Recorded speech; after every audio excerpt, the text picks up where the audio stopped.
Beauty mode muna ang inyong kadaldal ngayon. Ayan ang beauty ko ngayon. Tendera mode muna ngayon. Tendera ako ngayon dito sa PC. So, bili na kayo ng ating products. Ayun, ang aking mga paninda. At andito ako ngayon sa tabi ng kalsada. Ayan ang tendera. So, mainit, pero kanina nasa office kami. Kaya labas lang namin. Para tumambay dito kasi may mga tao na umiikot. So, sana may bumili sa aming paninda. Ayan. Nakaupo lang ako dito at nag-aantay ng customer.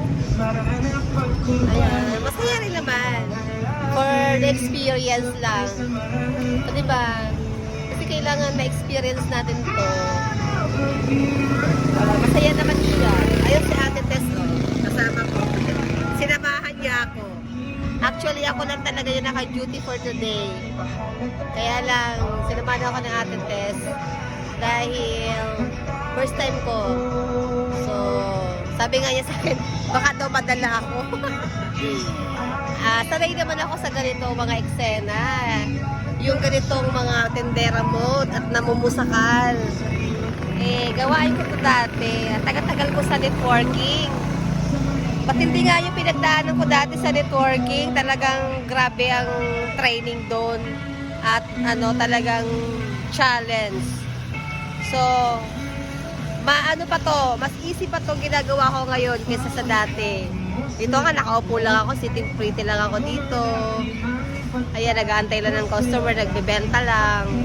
Samantalang noon, talaga nagta-training kami. Tina-training namin yung mga tao. So, madaling araw na kami umuwi, umulan, umaraw, nauulanan kami. So, ito ay okay na. Hello po! Ayan o. Ayan o, ito ang aming... Hi!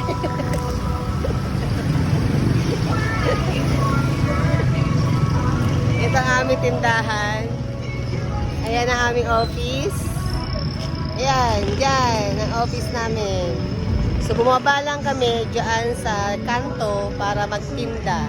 Ayan. At dito lang nakapark yung kotse ko. Ayan yung kotse ko. So, mag-stay ako dito ng mga ilang oras para makabenta. Ang aming store. Katapat lang ng DBMart. Ang aming office ay nasa taas lang ng Klinikalidad. Yan sa mga gusto mag-member dito sa Gentry, dito sa Manggahan. Dito lang ang office natin, no. So, PM nyo lang ako, ha.